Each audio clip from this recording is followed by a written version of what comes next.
장성철 공론센터 소장님 그리고 김준일 시사평론가님 모시겠습니다. 안녕하세요. 안녕하세요. 네. 장 소장님은 요즘 그 주말에 정치 상황 어떻게 보셨어요? 이재명 판결 나오고 뭐 집회하고. 이게 여야나 똑같다고 생각이 들어요. 그러니까 여당은 김건희가 뭔 잘못했냐? 막 김건희 지키자 그러고 1심에서 징역 1년 선고까지 받았는데 민주당은 이재명이 뭘 잘못했냐?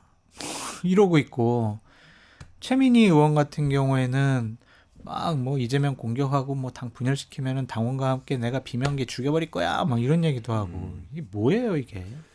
정치판 싹 바꿔버려야 됩니다. 싹 바꿔야 된다. 좋습니다. 오늘 또 이 얼굴 천재이신 김준일 평론가님하고 참보수, 보수적 입장을 견제하면서도 바른말 이 끝까지 하시는 장성철 소장님 모시고 그 이야기까지 쭉 해보고요. 순서대로 이제 한번 다뤄보도록 하시죠. 일단은 명태균 구속은 김준일 평론가님이 우리나라에서 최초로 예측하신 것 같은데 공개적으로. 뭐 최초인지는 모르겠으나 정확하게 예측했죠. 그러게요. 주장도 하셨고 처음부터 구속해야 한다도 해야 하고. 한다부터 구속해야 시작해서 된다. 10월 중순쯤에 제가 한 달 안에 구속됐다 그러는데 11월 15일에 딱 구속됐잖아요. 네네네. 딱 됐죠. 딱 맞춰서 됐는데 지금 새로운 게 계속 나오고 있잖아요. 예. 명태균 씨가 구속 전에 추가 폭로 예고하고 나서 이 구속됐다는 얘기도 있고 지금 뉴스토마토 단독으로 또 오늘 아침에 그 창원 산당 관련해서 명태균 씨 지인이 또 미리 이 토지를 매입했다 이런 기사도 나왔어요. 그래서 이런 얘기들이 추가로 나오고 있는데 지금 명 씨의 추가 폭로가 어디까지 이어질 것인가 이 이야기 잠깐 좀 해보면 좋겠습니다. 글쎄요. 어디까지 이어질까요? 채널A인가? 그 플랜 뭐 ABC가 있을 것이다라고 명태균을 아는 지인이 얘기를 했는데 여전히 약간의 블러핑들이 섞여 있는 것 같아요, 사실은. 그러니까 지금 여기에서 지금 얘기를 하고 있는 게 명태균의 폭로로 볼 것이냐? 왜냐하면 검찰 수사에서 얘기를 한 거잖아요. 그러니까 검찰 수사 단계로 들어가면은요 무조건 버틴다고 되는 게 아니라. 여기에서 어느 정도는 본인이 이제 추후에 있을 이제 기소와 재판 과정에서의 문제. 근데 뭐 얘기를 들으면 모든 드러난 것들을 다 부인을 하면은 그러면은 이게 자기한테 불리할 수가 있거든요. 그러니까 적정한 선에서 얘기할 수 있는 거는 다 얘기를 해서 나오는 거라고 보면 될 것 같아요, 지금. 그러니까 검찰에서 지금 계속 이제 기사가 나오고 있잖아요. 그러면은 쉽게 얘기를 하면은 뭐 창원 산단에서 시장한테 뭐 만났다 보고받았다 요것도 있었잖아요. 요거는 이미 그 부시장이 보고받았던 것까지는 다 얘기가 나왔고 사실상 더 빠져나가기 힘든 상황이에요. 그리고 본인의 주장에 따르면은 예를 들면은 나는 요 제안한 거다. 국민의 한 사람으로서 말도 안 되는 얘기죠. 누가 와서 근데 제가 제안하면은 창원시장이 와서 보고합니까? 말도 안 되는 얘기인데 어쨌든 그렇게 이제 주장을 하니 그런 것들을 인정을 해야 되는 거고 땅 산 문제도 이제 언론에서 이제 어디까지 이제 취재를 했는지 모르는데 예전에 한겨레 21에서 취재를 했던 거 있었잖아요. 그래서 창원 산단에 그 땅을 일부 동업자가 샀다. 그거 이제 연장선상으로 보면 될 것 같아요. 그래서 이 부분은 빠져나가기 힘든데 가장 핵심적인 거 우리가 궁금해하는 김건희 공천 개입 이쪽에 있어서는 아직도 입을 다물고 있어요. 지금 그거는 안 나오고 있어. 그거는 언론이 따로 취재하고 있지 검찰에서 나오고 있지는 않아요. 지금 보면 예를 들면 MBC가 예를 들면은 그 두 명한테 돈 받았잖아요. 1억 2천만 원씩 그 사람들 명태균이 데려가 가지고 윤석열한테 2021년 9월 18일에 소개시켜줬다. 그 영상으로 그거를 또 찾아냈더라고 또. 다 뒤졌나봐 데이터베이스. 그런 거는 언론에서 좀 취재하고 있는 거잖아요. 그러니까 그 부분을 지금 소위 말해서 나는 이거 불 수도 있어. 이렇게 약간의 블러핑과 협박을 지금 하고 있는 그 정도 상황이라고 보면 될 것 같아요. 네. 근데 검찰 수사가 의외로 확대될 수가 있을 것 같아요. 그러니까 얘기를 들어봤더니 창원지검의 부지검장 형식의 차장 검사가 상당히 의욕을 갖고 의욕 정말 열심히 수사한대요. 근데 창원지검장은 그렇게 뭐 수사 열심히 안 하려고 하는데 그래서 거기서 공이 어디로 튈지 모르겠다. 또 이런 얘기를 많이 하더라고요. 그래서 지금 검찰발, 창원지검발 여러 가지 내용 얘기가 나오는 것이 그 차장검사의 뭐 브리핑 아니냐 그런 얘기도 좀 많이 나오고 있더라고요. 그래서 내부적으로 좀 얘기 들어보니까 김건희 여사 공천 개인 문제까지도 들여다 보려고 하는데 결국에 이거는 검찰총장이 결심을 해야 될 몫이다. 그렇게 얘기하더라고요. 그러니까 이런 정치자금법으로 국한할 건지 아니면 수사 확대해야 됩니다. 창원 산단, 여론조사, 조작, 그리고 공천 개입 이 부분까지 해야 됩니다라고 하려면 검찰총장의 결심과 사인이 필요한데 과연 그럴 수 있을까? 뭐 그런 얘기도 많이 있어요. 근데 이게 결국은 명 씨가 계속 일단은 아까 말씀하신 대로 창원시장하고 만나서 대외비 문건 보고 받았다. 그리고 지인한테 알려줘서 뭘 미리 샀다. 이런 얘기들 그리고 뭐 공천 개입 관련해서 하는 얘기 이런 것들이 결국에는 뭐 대통령 부인 김건희 씨나 대통령 본인을 통해서 이 이야기들이 흘러나왔다는 게 입증이 돼야만 사실은 맞아요. 큰 사건이 되잖아요. 그러니까 여사님 저희 창원 산단 꼭 저희 창원에 주셔야 됩니다. 여사님 지금 창원에선 이렇게 준비하고 있습니다. 막 이런 걸 주고 받아서 알았어요. 내가 신경 쓸게요. 오빠한테 얘기했어요. 오빠 그거 해결 못하면은 대통령이야? 막 이제 이런 게 나와야 이제 문제가 되겠죠. 근데 그거는 명태균 씨 휴대폰 안에 있을 거 아니에요? 있다면? 그러면 검찰에서 그 뭐 데스크탑 압수했기 때문에 여러 가지 뭐 기록을 갖고 있을 수도 있을 것 같아요. 봐야 될 것 같아요. 수사. 이 지금 사건이 몇 가지지? 네 가지인가요? 그러니까 크게 보면 네 가지. 여론 조작 있고 창원 산단 있고 공천 개입 있고 그렇게 세 가지인 거죠? 그러니까 돈 문제. 돈. 네. 저 정치자금법 있고 네. 여론조사하고 이렇게 엮여 있긴 하지만 어쨌든 그건 그것도 여론조사하고 공천 개입하고 다 엮여 있죠. 다 이렇게 엮여 이쪽에 있는, 다 이렇게 엮여 이렇게 있는. 연결고리가 이제 돈인 거죠. 예. 그 중에 뭐랄까 정말 이 스모킹 건이 될 만한 게 어떤 게 있을까요? 여론 조작이에요. 여론 조작이에요. 여론 조작. 그게 이제 돈 문제랑 관련이 되어 있고 당시에 이제 윤석열 대통령 부부가 그거를 요구했는지 안 했는지부터 시작을 해서 여론 조작을 해가지고 여러 가지 상황을 유리하게 만들었는지 안 만들었는지 명태균 씨가 제일 아파하는 부분이 그거 같아요. 나는 여론 조사를 통해서 책사로 떴는데 내가 이게 조사가 아니라 조작한 거야 라고 증명이 되면 아무것도 할 수 없잖아요. 지금까지 했던 것을 다 부정당하는 행위가 되는 것이고 그래서 저는 그 부분이 제일 아킬레스건이라고 봐요. 그러니까 맞고요. 그러니까 아킬레스건 맞고 자 시간의 흐름으로 보면은 여론조사 조작이 있었고 이제 먼저 이제 접촉을 했고 그다음에 여론조사 조작이 있었고 그런 다음에 정치자금법 문제가 그때 생기는 거잖아요. 그때 이제 여론조사를 계속 하기 위해서 공천 예비 후보자들한테 1억 2천씩 2명한테 받은 거 뭐 총 8명이 강혜경 씨는 있다고 얘기를 하는데 그리고 그 대가로 또 연장선상이 이제 김영선 공천 개입으로 들어가는 거고 그게 이제 세비 반등까지 이어지니까 그런 다음에 마지막에 창원 산단이거든요. 그러니까 뿌리는 시작은 여론 조작에 여기에서 이거를 캐면은 이렇게 나오게 될 수 있는 구조니까 지금 그 부분은 근데 지금 아예 시작도 안 했어요 지금. 아직 창원에선 안 나오잖아요 기사가 여론 조작했다 뭐 그거 조사하고 있다 그거 얘기 안 나오잖아요. 왜냐하면은 여론 조사를 이제 얘만 하는 게 아니라 그러면 보고를 했으면은 윤석열이 알았냐 몰랐느냐 이제 이 문제로 가는 거잖아요 지금. 이게 그러니까 아주 간단치 않은 문제죠 그러니까. 그러면 대통령 본인을 사실은 수사를 해야만 이게 확인이 되는 그런 문제가 되는 건가요? 그 지금 윤석열 대통령 부부에 대해서 고발한 고발인 조사도 창원지검에서 한다는 뉴스가 나왔던데 그거 보셨어요? 네. 그건 의미가 있는 건가요? 아니 일단은 저렇게 참고인 뭐 고발인 조사를 하게 되면 피고발인 조사를 해야 될 거 아니에요. 안 하면은 이제 막히는 건데 대통령은 조사할 수 없으니 김건희 여사를 소환 조사할 수가 있나? 어쨌든 출장 방문 조사라도 해가지고 휴대폰 잽싸게 압수해가지고 그거를 다 분석을 해보면 여러 가지 많은 일들이 밝혀지지 않을까? 근데 과연 그렇게 할 수 있겠습니까? 아니 휴대폰이야 얼마 전에 기자회견하고 다 번호도 바꾸시고 휴대폰도 바꿨겠지. 그 잘못을 한 게 휴대전화였다면서요. 기자회견 계속. 때. 그래서 우리 바꾸겠다고 그랬잖아. 아직도 계속 쓰고 계시다라는 얘기가 있어요. 아 진짜? 그래요? 문자 보내볼까? 답변 읽으시는지 안 읽으시는지. 제가 지금 텔레에 있는지 제가 한번 확인해 볼게요. 지금 텔레그램은 그냥 누구요? 여사님? 네. 삭제할 수도 있지. 텔레그램 같이 주고받고 하셨어요? 아니요, 장 소장님도? 바꾸는 없는데 그냥 제가 뜨니까요. 네. 왜냐면 저게 설정을 그렇게 해놓으면은 전화를 입력하는 순간 저쪽에서 쫙 그죠. 쫙 뜨니까 네네네. 그러니까 이제 그거를 말씀하시는 것 같은데 없애셨다. 없어졌어요? 그럼 없어졌어. 증거인멸 빨리 일단 해야지. 텔레그램은 없어졌다. 없어졌어. 김건희 여사 텔레그램 지웠다. 그 전화번호를 특종입니다. 없앤 거지. 그 전화번호 없앤 거죠. 그 탈퇴만 할 수도 있어요. 탈퇴만 했을 수도 있. 예. 탈퇴만 할 수도 탈퇴한 있어요. 계정입니다라고 뜨는데 그게. 그러니까요. 그렇게는 안 뜨나요? 예전에 주고받으셨던 게 있으시면은 그렇게 뜰 거예요 아마.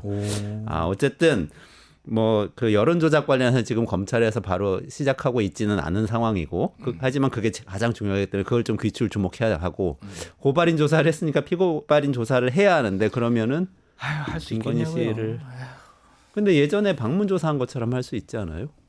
그래서 휴대폰도 무혐의 압수당하고 여러 가지 했지만 문제가 있었지만 어쨌든 그러니까 그래서 결론이 무혐의 났잖아요. 그래서 우리가 계속 검찰 수사가 과연 진행될 것이냐 그런 의구심이 있기 때문에 특검해야 된다고라고 지금 거의 한 1년째 외치고 있는 거죠. 지금 특검에 이런 내용들도 들어가 있어요. 지금 논의 중인 특검에 이 창원 산단 뭐 여론조사 청산단 안 들어가 있고 그 공천 개입 부분 공천 들어가 있죠. 개입까지는 들어가 있고. 그러니까 이제 국민의힘에서 발작 뛴 거죠. 야 이거 공천 개입해가지고 우리 당사까지 압수수색하는 거 아니야?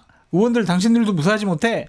막 이렇게 얘기를 하니까 이번에 뭐 재의결 할 때도 찬성표가 많이 안 나올 거다. 그런 전망도 있더라고요. 근데 이거는 이제 논리적으로 제가 좀 반박을 하자면은 국힘의 주장에 따른 이게 두 시기가 있잖아요. 그러니까 이 공천과 관련해서 2022년 6월에 있었던 보궐선거, 지방선거와 보궐선거, 그리고 이번에 이제 2024년 4월에 이제 국회의원 선거 두 개가 있잖아요. 지금 논란이 되거나 근데 주로 앞달에 나오잖아요. 자, 그때는 다 이준석이가 했다라는 게 국힘의 주장이고 이번 거는 한동훈이 다 막았다라는 게 국힘의 주장이잖아요. 그럼 왜?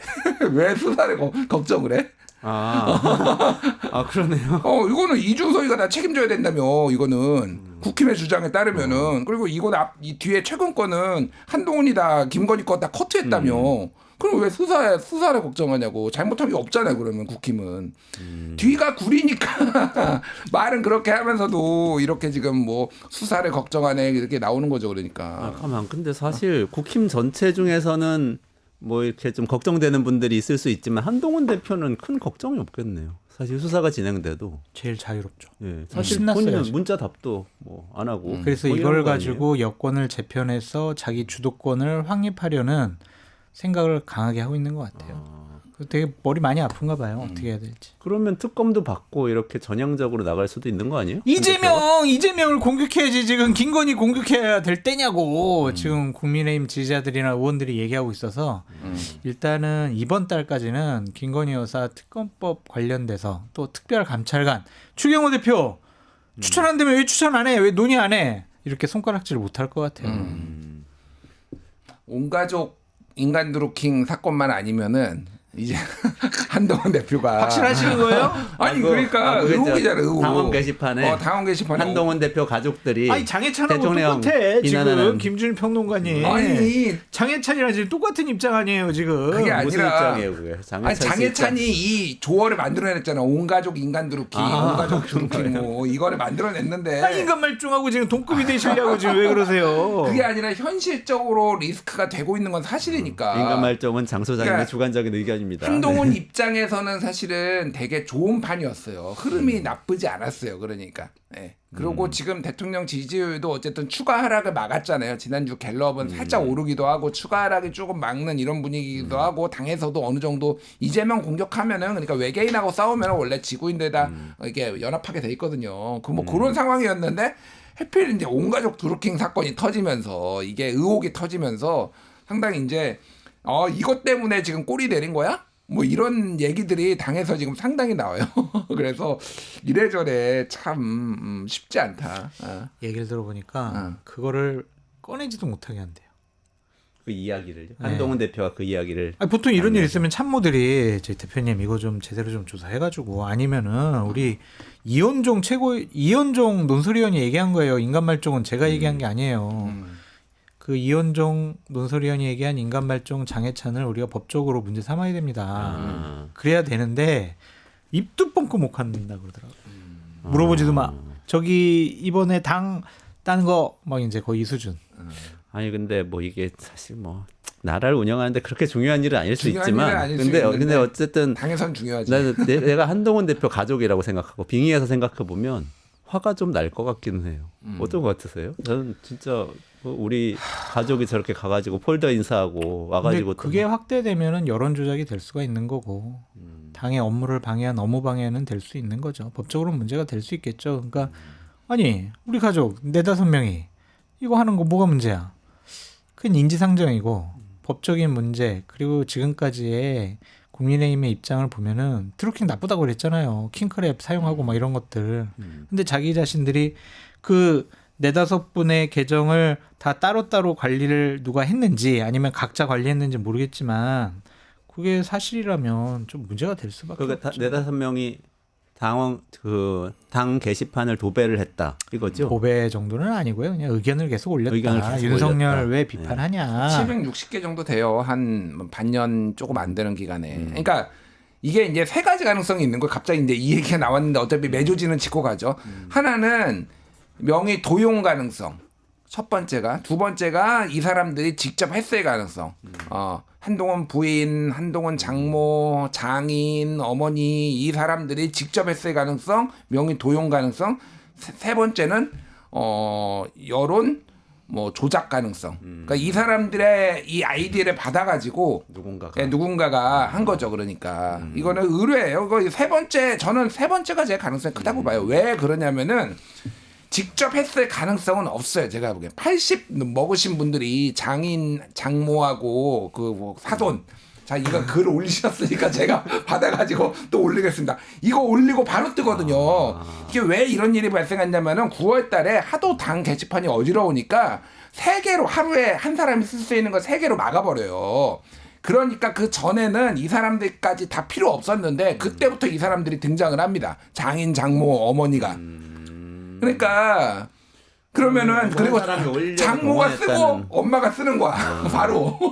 그런 의혹이 가능은 하네요. 일단. 이거는 제가 보기에는 거의 유력하다. 그러니까 도용 가능성 별로 없고요. 직접 했을 가능성도 낮고요. 제일 가능성이 높은 거는 한 사람이 이 정보를 우연히 습득을 했던지 아니면은 한동훈의 오달을 받아가지고 이거를 했던지 한동훈이나 한동훈 측의 오달을 받아가지고 했던지 그럴 가능성이 높은 거죠. 왜냐하면 이게 처음에는 한 땡땡으로 나오다가 한동훈이면 한 땡땡으로 나오다가 한동훈으로 검색하니까 이게 쭉 한 땡땡이 쭉 나오는 거거든요. 그러니까 이게 이렇게 걸릴 줄을 몰랐던 거지. 그래서 이거는 한동훈 측이 그리고 전력이 있잖아. 장해찬이 다 얘기했잖아. 옛날 법무부 장관 시절에 오다 여론조사, 여론 조작, 뭐 여론 조성 오다 내리면은 장해찬이가 열심히 했다고. 고기도 먹어본 놈이 잘 먹는다고 해본 놈이 지금 이거 다 폭로한 거잖아요. 그러니까 뭐 그 정도로 보시면 될 것 같아요. 뭐 그거는 뭐 드러나면은 국민의힘 내부는 굉장히 시끄러울 것 같네요. 그 정도 일단 정리를 하시고 할 얘기가 많아서 아까 잠깐 김준일 평론가님 말씀하셨는데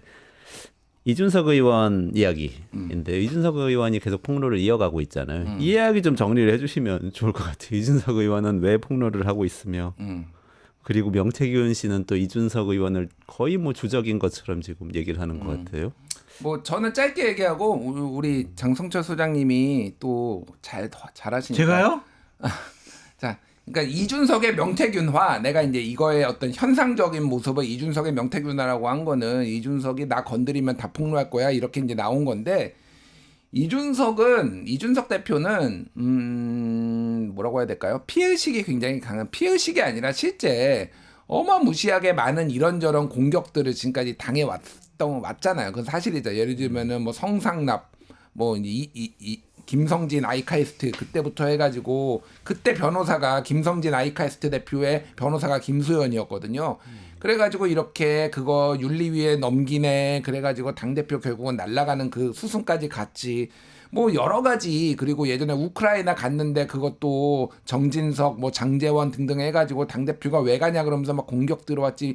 각종 이제 국힘에서의 어떤 물밑 공작 조작 이런 거에 굉장히 본인이 많이 당했다라고 생각을 하는 거예요. 이번에도 지금 그거의 신호탄이라고 보는 것 같아요. 보니까 지금 이 상황이 김소연이 나와가지고 악의 축이다라고 얘기를 하고 지금 소환조사 얘기까지 나왔잖아요.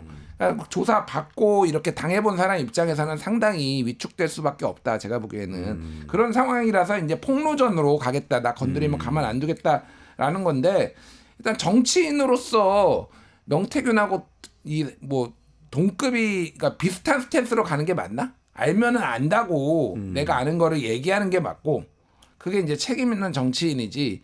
약간 이렇게 협박하도록 뭔가를 두는 게 맞나 그 생각이 들어요. 예, 그런데 어쨌든 본인이 그거는 이제 정치적으로 책임을 져야 되는 문제고 그 정도 상황인 것 같아요. 그래서 추가적으로 이게 이준석이 아는 것들이 확대될지 여부는 잘 모르겠습니다. 검찰에서 궁금해하면은 내가 얘기해준다고 그랬잖아요. 그러니까 검찰에서 그걸 진짜 궁금해했지. 그리고 이준석이 그거를 다 얘기를 했지. 그거는 모르겠으나 여러모로 다 같이 상처가 남는 뭐 그런 것 같아. 특히 이제 뭐 윤석열은 솔직히 상처가 나봤자 얼마나 나겠습니까? 이거 말고도 이미 뭐 나락으로 가고 있는데, 근데 이준석은 장래가 있는 정치인으로서 상당히 이미지 타격이 좀 있을 것 같아요. 지금 이준석 의원이 타겟으로 하고 있는 사람이 윤석열 대통령인가요? 추가 폭로를 하겠다고 할 때 그 폭로에 결국은 대상. 다 왜냐면은 포항시장 개입도 그렇고 김태호 강서구청장 공천 문제도 그렇고 안철수 문제도 그렇고 다 보면 어쨌든 대통령이 직접 요청을 하거나 개입을 하거나 이랬다라는 정황이잖아요. 이거는 대통령이 문제죠. 다만 이제 이 선거법이 이게 이제 좀 공소시효가 있어서 이걸로 그 선거법을 적용할 수 있을지, 선거법이 아니면은 다른 거를 적용할 수 있을지 뭐 여러 가지 이제 문제가 남는 거예요. 근데 어쨌든 정치적으로는 타격을 많이 주는 거죠.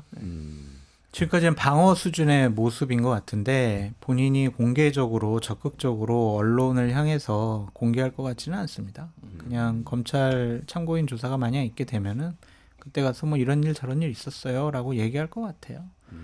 근데 이준석 대표나 이준석 대표 지지자들은 김준일 평론가님이 말씀하신 것처럼 이번에 명태균 씨 때문에 상당히 좀 이미지가 훼손된 거, 그걸 이제 어떻게 잘 마무리하고 정리할지에 대해서는 상당히 좀 신중하게 생각을 해야 될 것 같아요. 그러니까 이준석 대표가 뭘 잘못했어? 막 항변하는 분들도 대단히 많은데 우리가 평소에 알던 이준석 대표와는 좀 다른 그런 해명을 하고 있었잖아요. 제가 지난 금요일 날 이준석 대표랑 한 1시간 정도 이제 1시간 정도 가까이 좀 통화를 했었는데 여러 가지 제 이제 당부의 말도 전하고 왜 명태균 씨 같은 사람하고 공천 문제에 대해서 이렇게 좀 얘기를 했냐. 거기 경선할 것 같은데요. 이런 얘기 하는 것도 좀 당대표로서 부적절한 거 아니었냐. 저도 이제 그런 얘기를 직접 했고요. 어쨌든 본인이 현명하게 잘 판단해가지고 정리하겠다. 그런 식으로 얘기하더라고요. 본인은 거기에 대해서 설명을 했나요? 설명을 했는데 뭔 말인지 잘 모르겠더라고요. 당황했나 보다. 당황한 것 같아. 당황했지. 근데 사실 이미지상으로 보면 저는 그냥 정치 내부인이 아닌 외부에서 보기에 이준석 의원 하면 어쨌든 간에 하버드 출신이고 뭐 기분 나쁜 말은 하지만 틀린 말은 잘 안 하고 어쨌든 소신껏 얘기를 하고 거기에 대해서 반박이 있으면 그냥 재반박하고 그러는 거지 뒤에서 뭔가 얘기하고 뭐 남의 어떤 인신에 대해서 공격하고 이런 얘기는 잘 안 하는 걸 그런 이미지가 있었는데 그거는 좀 타격이 있는 것 같아요. 정치를 하다 보면은 그냥 본인이 의도하지 않은 여러 가지 좀 부적절한 일에 연루가 될 수도 있고 그것이 나중에 공개가 돼서 본인의 정치적인 행보에 걸림돌이 될 수도 있다라고 보여져요. 그러한 이제 첫 번째 약간의 좀 위기가 온 것 같은데 좀 진실을 이기는 게 없거든요. 자꾸 뭘 감추려고 하다 보면 계속 거짓말 하거든요. 그러니까 이준석 대표가 지금 거짓말 한다는 것이 아니라 봐요. 명태균 씨도 막 뭐 그냥 감추려고 그러고 대통령실도 뭐 감추려고 해명하다 보니까 더 꼬이고 또 거짓말 낳고 막 이러잖아요. 그래서 그냥 처음부터 그냥 사실관계를 정확히 밝히고 들어가는 것이 맞지 않았나 그런 생각이 좀 드네요. 알겠습니다. 이준석 의원은 하여간 뭐 보수 정치인 장래가 촉망받는 보수 정치니까 아끼는 마음으로 말씀을 많이 해주신 것 같은데 지금 상황은 조금 좀 어려운 상황이다. 예, 어렵다라기보다 약간 좀 오해도 받고 있고 좀 흠집도 좀 난 것 같고 옛날에 이준석이 아닌 것 같은데 뭐 그러한 그렇죠. 생각도 받는 것 같고 이걸 좀 잘 정리하고 네. 투명하게 얘기하면서 넘어가면 좋을 것 같습니다. 네. 김건희 여사 얘기를 조금 넘어가 볼게요. 그 기사가 또 나와서 장성철 소장님이 우리 이미지 작가님이 저한테 장성철 소장님이 한겨레에서 다음 주에 큰 거 나온다고 그랬다고 말씀을 하셔서 제가 뭐가 나오나 했더니 이게 맞나요? 김건희 여사가 명리학자 역술자들한테 조언 구했다는 게 큰 건인가? 사실 근데 약간 새롭지 않은 것 같기도 하고. 아니, 그러니까 이게 큰일이에요. 이게 큰일. 만약 다른 정치인이 이런 건이 한 건 나오면 진짜 큰 건이죠. 당연히 그러지 그렇죠? 않았겠어? 이런 생각이 들잖아요. 이러면서 이제 좀 이것이 만약 국정 운영에 어느 정도 영향을 미쳤다라고 하면 정말 큰일 진짜 날이잖아요. 큰일 나죠. 김대중 대통령이 네. 뭐 이희호 여사가 그랬다. 그러니까요. 그러면 뭐. 근데 이제 왕자부터 천공부터 나왔기 때문에 이제는 이런 거 나와도 뭐 그랬겠지 뭐. 아니 거기에 한 몇 줄이 걸쳐져 있는데 세네 줄 걸쳐져 있는데 김건희 여사가 뭐 대통령실 참모들 채용을 하는데 뭐 사주도 뭐 물어보고 뭐 얘기도 들어보고 면접도 보고 그러한 형식의 문장들이 좀 있잖아요. 큰일 날 일이잖아요, 이거 진짜. 그러니까 대통령실 인사하는데 지금 역술인이 의견에 따라서 했다는 그런 뜻이네요. 하고 결국은. 그것도 사모가 만약에 인사를 거기에 영향을 끼쳤다 그러면 이거 정말 어마어마한 큰 문제잖아요. 근데 아이 뭐 그랬겠지. 그럴 줄 알았어. 뭐 더한 것도 있는데 이런 식으로 치부가 받더라고요. 그래서 상당히 좀 한겨레 측도 좀 당황하는 것 같아요. 이게 어떻게 사건의 보면 파장이. 이건 또 국정이니까 공천 개입보다도 공천 개입은 또 정당 내부에 어쨌든 그분들의 일이잖아요. 근데 이거는 훨씬 더 근데 이제 심각한 하나만 것 또 이제 같은데. 말씀을 드리면 그 처음 얘기하는 건데 이제 김건희 여사가 뭐 행정관 비서관들 할 때 몇몇을 이제 불러가지고 관저에서 뭐 차도 한잔 하고 또 막 밥도 먹으면서 여러 가지 얘기를 좀 물어본 모양이에요. 그러면서 가장 첫 번째 질문이 그거였다라는 설이 있어요. 가장 감명 깊게 본 전시와 공연은 뭐야? 그거를 물어봤다라는 얘기가 있더라고요. 그러면서 코바나 콘텐츠에서 주최한 거를 가장 감명 있게 봤어야 되는 그러면은 플러스 100점. 그다음에 누구 백이야? 그런 거 물어봤다는 얘기도 있고. 누구 빼기하라고 네, 그런 얘기도 있고 질문했다고. 또 사주는 적어놓고 가. 막 사주요. 그랬다라는 얘기도 있고 뭐 별별 소문이 나오는데 아마 다른 종편에서 이것과 관련해서 거의 같은 수준으로 취재가 들어가서 보도가 좀 될 것 같습니다. 그래서 한겨레에서 어제 급하게 좀 보도한 게 다른 데 좀 단독 놓칠 것 같아가지고 먼저 보도한 것 같아요. 다른 데서 조금 더 논란이 될 만한 내용이 나올 것 같습니다. 그러니까 이게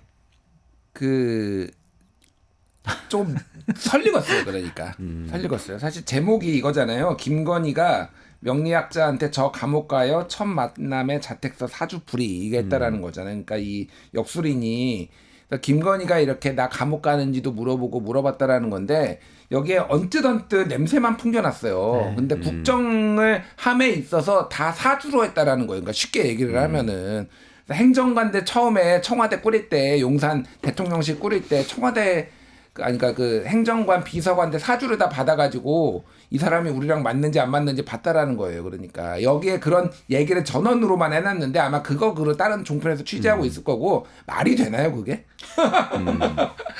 장성철이는 나랑 안 맞으니까 같이 방송 못 하겠습니다. 뭐 이런 거야. 예를 들면은 저 사주 괜찮아요. 아, 좋아요? 네. 아 나랑 안 맞을 수 있잖아요. 사주는 저는 다 맞출 수 있어요.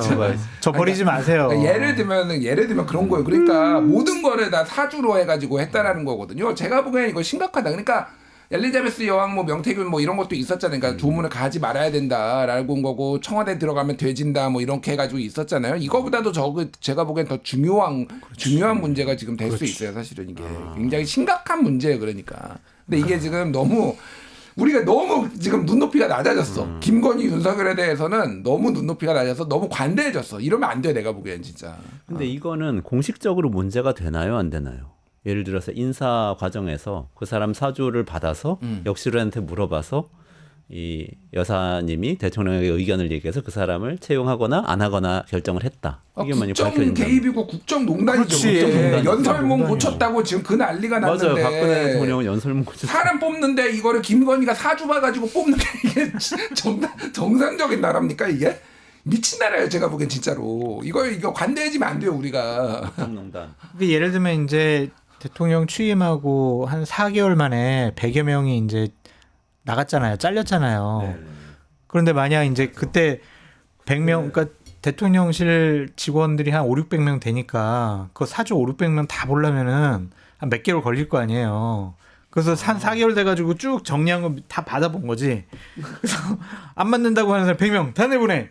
만약 이러면은 난리가 나고 큰일 나는 거죠. 진짜 우리가 잘 못 느끼지만 다 아시잖아요. 대통령실에 비서관 한 명, 행정관 한 명이 움직일 수 있는 예산의 크기, 어마어마해요. 사업 도입하고 자르고 이런 권한이 엄청나게 크잖아요. 결정권이 대통령 있어요. 모르게도 사실 상당히 많이 할 수도 맞아요. 있고 그 사람들을 사주로 결정한다는 건 진짜 마음이 아프네요. 만약에 사실이라면 근데 이제 이럴 수 있으니까 저 기사가 조금 더 파장이 크려면은 전직 행정관 A 씨는 전직 뭐 비서관 B 씨는 이렇게 얘기를 했다라고 하면서 쭉 증언을 구체적으로 몇 월 며칠 날 제가 김건희 여사가 불러가지고요. 저 C 행정관하고 D 행정관하고 같이 4명이 관저에 갔더니 여사께서 점심 맛있게 좀 차려주시면서 여러 가지 얘기하면서 저기 가장 감명 깊게 본 공연은 뭐야? 막 이런 거 물어보면서 쭉 이제 여러 가지 얘기를 했다. 그 사주까지 적어놓고 왔다. 근데 사주 적어놓고 이제 내가 뭐가 안 맞았는지 3개월, 4개월 후에 나보고 나가라고 그랬다. 막 그런 스토리가 쫙 나오게 되면 이제 정말 대박 사건인데 그거는 좀 취재가 덜 된 것 같아요. 근데 아직은 뭐 그분들이 공공기관 감사로도 가실 수도 있고 그러니까. 뭐 그렇게 권력이 폭로하기 힘세. 좀 이른 게 아닌가 싶은 생각도 근데 드네요. 다 나와요. 어쨌든 사주 정치는 국정농단이다. 이게 두 분의 결론이시네요. 좀 넘어가 보겠습니다. 골프 얘기인데 이거 골프 지난주에 우리 잠깐 얘기했었잖아요. 그러니까 트럼프 대통령 당선돼서 뭐 골프로 한번 이렇게 잘 한미 관계 잘 풀어보겠다 이 얘기 말도 안 된다고 얘기하셨는데 아니나 다를까 이게 지금 뭐 대통령 트럼프 때문이 아니고 그 전부터 골프 계속 쳐왔고 골프 치는 과정에서 뭔가 여러 가지 또 대통령 골프 치느라고 예약 취소하고 이런 문제들이 있었다. 계속 기사가 나오고 있네요. 이건 어떻게 보셨어요? 저 친 것도 문제고요. 저걸 해명한 것도 문제고 모든 것 자체가 문제인 것 같아요. 그러니까 골프장 안에서의 행태도 문제인 것 같아요. 카트를 타고 페어웨이를 들어갔다라는 거잖아요. 이거는 500만 골프 인구가 얘기 들으면 정말 분노할 일이에요.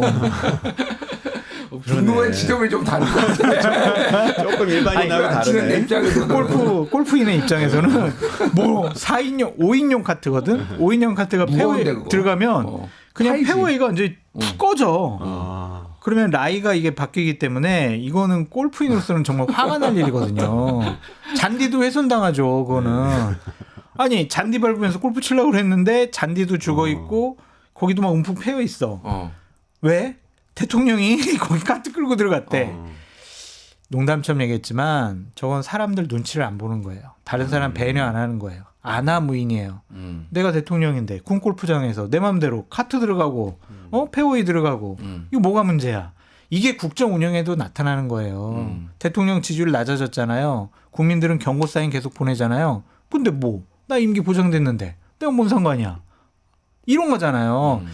그 카트를 타고 페어웨이에 들어가는 그 모습을 보고 우리가 윤석열 대통령의 약간 폭력적인 통치 스타일을 우리가 생각할 수가 있다. 그래서 그건 간단한 문제가 아니다. 전 그렇게 보여져요. 그러니까 군 골프장이 너무 좀 쉽대요. 사실은 굉장히 거기 어려워. 거기는 어려워. 엄청 어려워. 아 그런데 그러니까 윤석열 대통령의 큰 뜻이 있었겠지. 페어웨이의 벙커와 곳곳에 지뢰를 만들어주는 거야. 자기가 직접 몰고 가가지고 이렇게 막 우퉁우퉁하게 그런 큰 뜻이 있지 난이도 않았을까? 조절을 위해서? 난이도 조절을 위해서?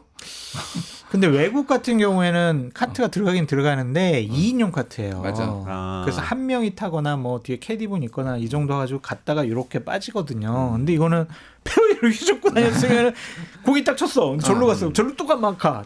이건 말이 안 되지. 아니, 이거 또 정말. 일반인 입장에서는 군 골프 자제령 중에 치셨다면서요? 그것도 엄청 황당하던데. 아니 의지 프리덤 훈련 때 치고 그리고 북한 우리가 무인기 보냈다고 북한이 평양에 무인기 보냈다고 북한이 주장하면서 우리 지금 폭격하겠다고 했을 때 치고 오물풍선 날라올 때 치고 이거의 부적절함은 뭐 무슨 뭐 이게 아무리 저기 뭐 트럼프하고 치는 거라고 받아들인다고 하더라도 부적절하고 더 황당한 거는 CBS 그거 기자 보도한 기자 지금 입건해서 지금 수사한다는 거잖아요 지금.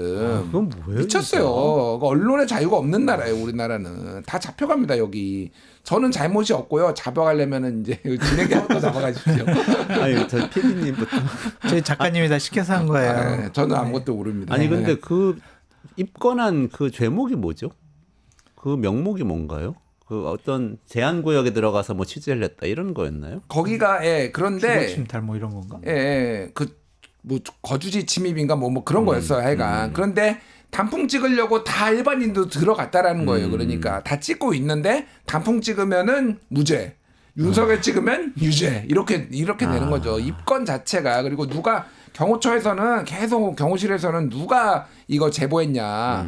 제가 여기서 말씀드리지 않았나요? 이거 다른 언론사도 제보 받았는데 일반인이 봤다는 거예요. 윤석열이 와가지고 이거 골프치를 하도 요란하게 올 거 아니에요. 이렇게 막. 그러니까 윤석열 내려서 김건희 여사랑 같이 내리는 것까지 봤다고 합니다. 그거를 이제 찍었는데 경호처가 들이닥쳐가지고 다 삭제하게 하고 그래서 언론사에 CBS가 아닌 다른 언론사에서 이거 취재하고 있었다는 얘기를 제가 들었거든요. 이걸 어떻게 안 걸릴 수가 있나요? 이렇게 한두 그럼. 번도 아니고 맨날 이렇게 조용히 가는 것도 아니고.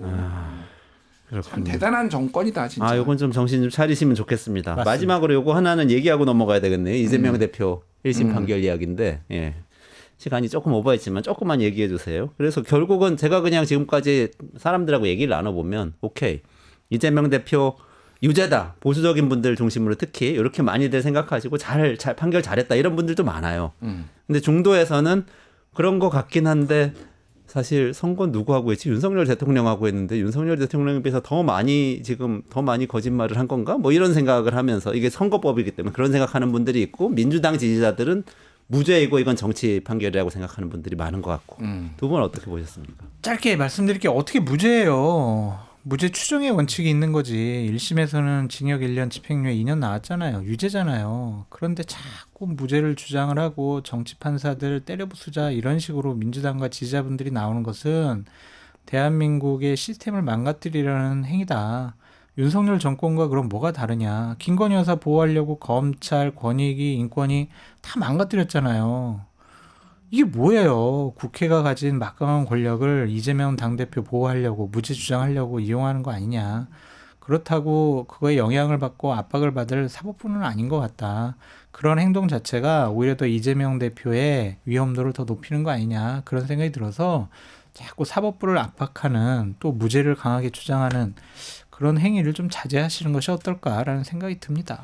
근데 그 판결 자체 디테일보다 이건 좀 이상하지 않아요? 그러니까 어쨌든 두 명이 선거를 했는데 한 명은 졌어요. 낙선을 했는데 거짓말 그 과정에서 당선을 목적으로 거짓말했다는 이유로 그 이후에 피선거권을 박탈당했어. 근데 이긴 당선자는 수사 대상이 안 되고 나중에 수사 대상이 되는 시점이 되더라도 이미 임기는 끝났기 때문에 당선과 이 피선거권과는 상관없는 사람이 됐어. 그러니까 첫 번째 공소시효가 지났기 때문에 윤석열 대통령이 임기 후에라도 당시에 TV 토론 과정 중에서 거짓말을 했다라고 하더라도 그거를 좀 처벌하거나 기소하기는 좀 어려울 것 같다. 법상 미비점이 있기 때문에 그런 생각이 들고 윤석열이 잘못했으니까 내가 잘못한 게 아니야라는 것은 아니잖아요. 옆집에 부실 공사가 이루어져가지고 정말 되게 딴이 부실한 집이야. 우리 집 하자는 없어지는 건 아니잖아요. 그러니까 자꾸 우리가 뭘 잘못하지 않았다고 주장하는 것은 중도층의 마음을 떠나게 하는 이재명과 민주당이 대안이 될 수 없어. 윤석열 정권 싫어. 근데 이재명 대안 아니야. 이렇게 생각할 국민들이 많아지지 않을까. 그런 생각이 듭니다. 시간이 많지 않으니까 짧게 말씀드릴게요. 그러니까 두 가지가 가장 핵심적인 거. 하나는 형량의 적절성. 두 번째는 기소의 형평성. 요 두 가지가 지금 논란이 되는 것 같아요. 이제 진행자께서는 기소의 형평성을 얘기를 했고 형량의 적정성에도 저는 과했다고 생각을 해요. 왜냐하면 말 가지고 이를테면 내가 명백하게 허위 사실이 아니라 말 가지고 한 거를 예를 들면은 허경영이 박근혜랑 결혼했다라고 해서 징역 2년 받고 뭐 이런 거 있거든요. 근데 이거는 너무나 말도 안 되게 터무니없게 그리고 피해자가 굉장히 이제 있는 건데 저는 이건 이재명이라서가 아니라 이렇게 되면은 토론 자체가 잘 안 돼요. 말 가지고 이렇게 다 얽어매기 시작하면은 그래서 이거는 제가 특히 김문기 몰랐다는 이거는 기소하면 안 되는 거였다라고 제가 일관되게 얘기를 했고 다만 백현동 같은 경우에는 저는 유죄가 나올 수밖에 없는 구조라고 생각을 합니다. 왜냐하면은 김인섭이라는 로비스트가 이미 징역 5년을 받았어요. 그러면은 이 로비를 받아가지고 지금 이걸 내줬다라고 이 법원 이쪽 법원에서 판단을 했는데 이쪽에서는 그러면 이게 무죄다? 이거는 아니죠. 그러니까 이거는 사실은 본인의 그거를 뭐 본인이 이제 했는지 밑에 사람 했는지는 좀 더 봐야 되겠지만은 그 부분이 이제 걸려 있기 때문에 했다라고 볼 수가 있는 거고. 가장 핵심적인 거는 진행자께서 말씀하셨던 윤석열 생각해 보시죠. 장모는 10원 한 장 피해 준 적도 없다. 김건희는 손해만 봤다.